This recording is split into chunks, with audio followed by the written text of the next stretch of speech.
నమస్తే, welcome to our channel. నేను మీ పద్మావతి. ఈరోజు మనతో పాటు ప్రముఖ జ్యోతిష్య వాస్తు పండితులు డాక్టర్ గుండెపూడి శివసుధీర్ శర్మ గారు ఉన్నారు. మరి ఆయనతో మాట్లాడి సింహరాశి వారికి అసలు ఎటువంటి ఫలితాలు ఉండబోతున్నాయో తెలుసుకునే ప్రయత్నం చేద్దాం. మరి మీరు కూడా వీడియోని ఎక్కడ కూడా స్కిప్ చేయకుండా పూర్తిగా చూసేయండి.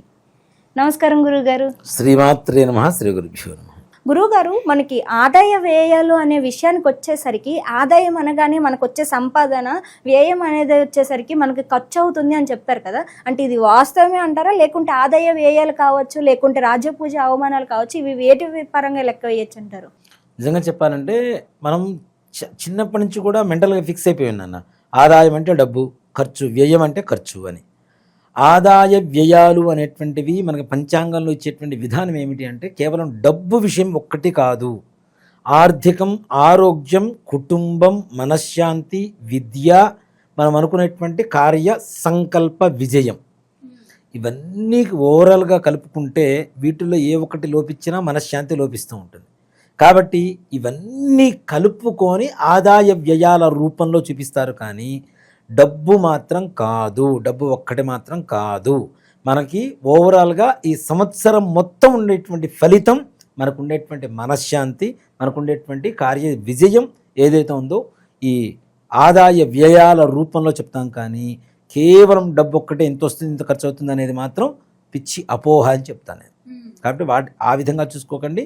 తప్పనిసరిగా మనం ఓవరాల్గా జీవితం మొత్తం సంవత్సరం, ఇప్పుడు 1% ఇంట్రెస్ట్ అని చెప్తారు నాన్న, బ్యాంక్ వాడు చెప్తున్నా. 1% ఏంటంటే ప్రయాణం కదా. అట్లానే ఆదాయ వ్యయాలు కూడా మన పంచాంగంలో చెప్పుకునేవన్నీ కూడాను సంవత్సరం మొత్తానికి పనికొచ్చేట్టుగా మనకు ఉండేటువంటి మనశ్శాంతినే ఆదాయ వ్యయాలుగా చూసుకోవాలని చెప్తాను.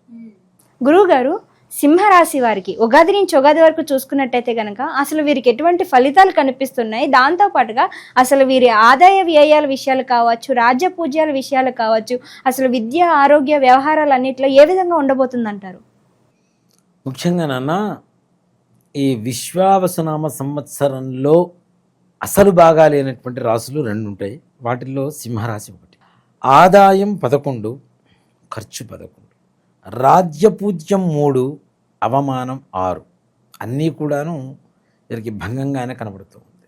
ముఖ్యంగా సింహరాశి నుంచి 8వ స్థానంలో షష్టగ్రహ కూటమి, అలాగే అష్టమ శని, సప్తమ రాహువు, జన్మ కేతువు, ద్వాదశ కుజుడు. ఇన్ని గ్రహాల ప్రభావం ఉన్నా కొంత మేరకు గురుగ్రహ దృష్టి 3వ స్థానం మీద పడుతుంది. కాబట్టి కొంతవరకు ఓకే, పర్లేదు అనిపిస్తుంది. ముఖ్యంగా వీళ్ళు అనుకున్న పనులు ఏవి కూడా సకాలంలో చేయలేనటువంటి నిరాశ, నిస్పృహలతో ఉంటారు. ఒక పని ఒకసారి, 2 సార్లు, 3 సార్లు ప్రయత్నిస్తూ ఉంటే, కాకపోతే 4వ సార్లు ప్రయత్నిస్తూ ఉంటాం. కానీ ఎన్నిసార్లు ప్రయత్నిస్తూ ఉన్నా నిరాశకు గురవుతూ ఉంటే, పని కాకపోతే నిరాశకు గురవలసిన పరిస్థితులే కదా. అంతేకాకుండా కార్యహాని కాకుండా అనుకున్న పనులు ఏవి కూడా ముందుకు వెళ్ళవు. పైగా ఈ పనుల కోసం కూడా వీళ్ళు ఖర్చు పెట్టేటువంటి ఖర్చు కూడా వృధా అయిపోతూ ఉంటుంది. ఆర్థికంగా, శారీరకంగా, మానసికంగా 3 విధాలా కూడా నష్టపోయేటువంటి పరిస్థితుల్లో సింహరాశి ఎక్కువగా ప్రభావాన్ని చూపిస్తూ ఉంది.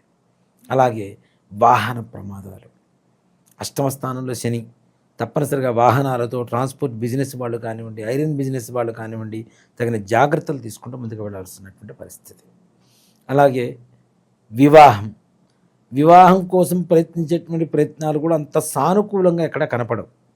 ఇప్పుడున్నటువంటి రోజుల్లో 1, 2, 3 పెళ్లి సంబంధాలు చూస్తూ అవి కుదరపోతేనే డిప్రెషన్కి వెళ్ళిపోయేటువంటి పరిస్థితుల్లో ఎక్కువ సంబంధాలు చూసి బాధకి గురైపోతూ, మానసికంగా వ్యధకు గురవుతూ, ఇలాంటి బాధపడేటువంటి పరిస్థితులు కూడా ఎక్కువగా సింహరాశి వాళ్ళకి కనపడుతూ ఉంటాయి. ఇక సంతానం కోసం కూడా అంత సఫలీకృతులు అవ్వలేరు అని చెప్పవచ్చు. సంతానం కోసం ప్రయత్నించేటువంటి వాళ్ళకు కూడా సంతాన యోగం కూడా అంత పెద్దగా చెప్పదగ్గంత ఆనందదాయకంగా లేదు అని చెప్పాలి. అలాగే అనవసరమైనటువంటి ఖర్చులు, సంపాదించిన సంపాదన అంతా కూడా వడ్డీలు కట్టుకోవడానికి వెళ్ళిపోవటం, రుణగ్రస్తులుగా మారిపోవడం, అప్పులు చేయవలసినటువంటి పరిస్థితి, ఇచ్చిన అప్పులు వెనక్కి రాని పరిస్థితి, తద్వారా ఎక్కువగా ఆర్థికపరమైనటువంటి సమస్యల్లో చిక్కుకొని ఉండేటువంటి రాశిలో సింహరాశి ఇంకోటి చెప్పుకోవచ్చు. అలాగే రైతులు కూడా, మరి మిగిలిన వాళ్ళందరికీ అంటే రైతులందరికీ ఒకేలాగా ఉండాలి కదా అంటే ఒక్కొక్కరికి ఉండేటువంటి భూమి ఒక్కొక్క రకంగా పండవచ్చు, కొన్ని పంటలే పండవచ్చు.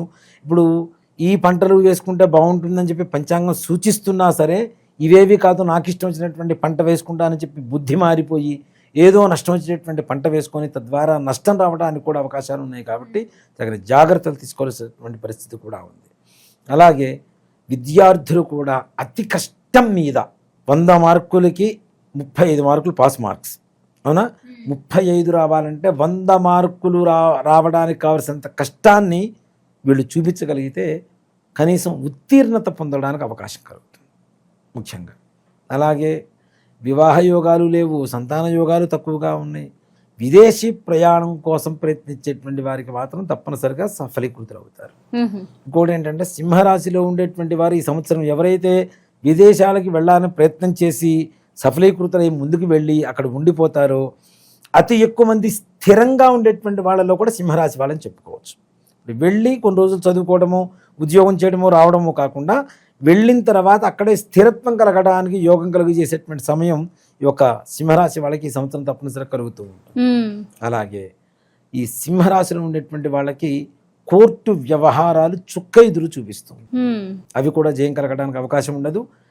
వీళ్ళ శత్రువులకి ఫేవరబుల్గా తీర్పు వస్తూ అనుకూలంగా ఉండేటువంటి పరిస్థితులు కనపడుతూ ఉన్నాయి.